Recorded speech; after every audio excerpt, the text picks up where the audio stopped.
December 27th. Little children, keep yourselves from idols. 1 John 5 verse 21. We are not to put our trust in leaders, but in the Lord. This does not signify that we are not to trust leaders, and not to acknowledge leaders, for all the history of the Lord's dealings with his people, the typical as well as the antitypical, shows us that he is pleased to use human agencies as his representatives in the teaching and leading of his people from grace to grace, from knowledge to knowledge.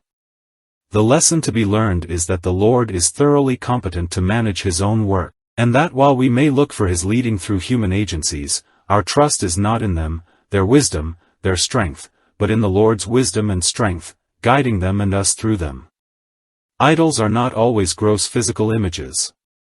They are all physical, mental, moral and religious objects other than Jehovah to which people bow down and render supreme devotion.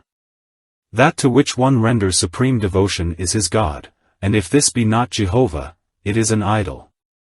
Thus viewed, we see that some make idols of their creeds, denominations, sects, themselves, their ambitions, appearance, clothes, ease, education, position, popularity, safety, opinions, rights, appetites, home, property, families, titles, friends, country, leaders, the opposite sex, etc.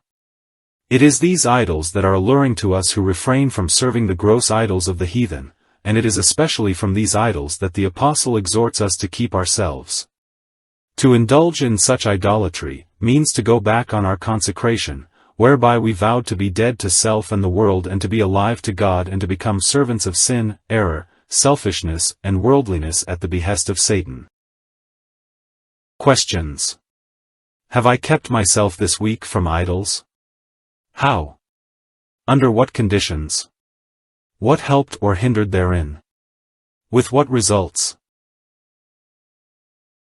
Poems of Dawn, 95, my hymn. I cannot think but God must know. About the thing I long for so, I know he is so good, so kind, I cannot think but he will find some way to help, some way to show me to the thing I long for so. I stretch my hand, it lies so near. It looks so sweet, it looks so dear. Dear Lord, I pray, oh, let me know if it is wrong to want it so. He only smiles, he does not speak. My heart grows weaker and more weak with looking at the thing so dear, which lies so far and yet so near. Now, Lord, I leave at thy dear feet this thing which looks so near, so sweet. I will not seek, I will not long, I almost fear I have been wrong. I'll go and work the harder, Lord, and wait till by some loud, clear word thou callest me to thy loved feet, to take this thing so dear, so sweet,